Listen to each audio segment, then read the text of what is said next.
بسم اللہ الرحمن الرحیم۔ کل کے سبق میں نے سمجھایا تھا کہ وہ اسماء جو حالت رفع سے نصب جر میں تبدیل ہوتے ہیں، ایسے اسماء کی تعداد تقریباً 100 میں سے 80% ہے، جس کو ہم معرب کہتے ہیں اور منصرف بھی کہتے ہیں، معرب منصرف دونوں کہتے ہیں۔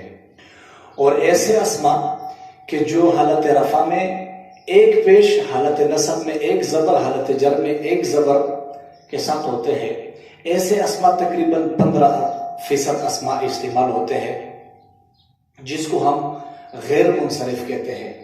اور 5% اسماء ایسے ہیں کہ جو حالت رفع میں، حالت نصب میں، حالت جر میں یکساں رہتے ہیں، بدلتے نہیں ہیں، اگرچہ کوئی وجوہات بھی موجود ہو، کسی وجوہات کی بنا پر وہ بدلتے نہیں ہیں، ایسے اسماء تقریباً 5% ہے۔ لیکن اس میں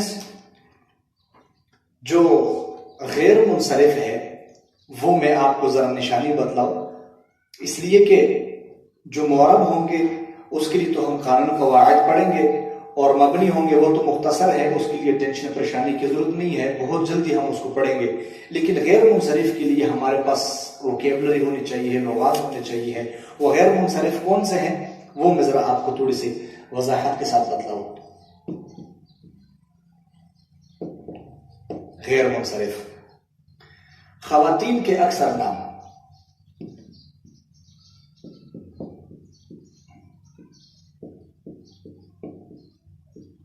خواتین کے اکثر نام غیر منصرف ہیں۔ غیر عربی تمام اسماء غیر منصرف ہیں۔ اسی طریقے سے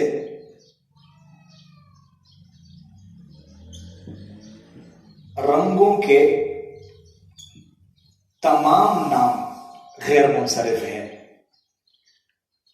اور اس کے ساتھ ساتھ ملکوں کے نام اور شہروں کے نام غیر منصرف ہیں۔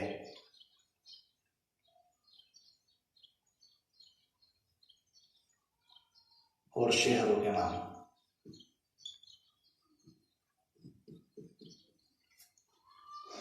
خواتین کے اکثر نام، غیر عربی تمام اسماء یعنی تمام نام، رنگوں کے تمام نام، ملکوں اور شہروں کے تمام نام غیر منصرف ہے۔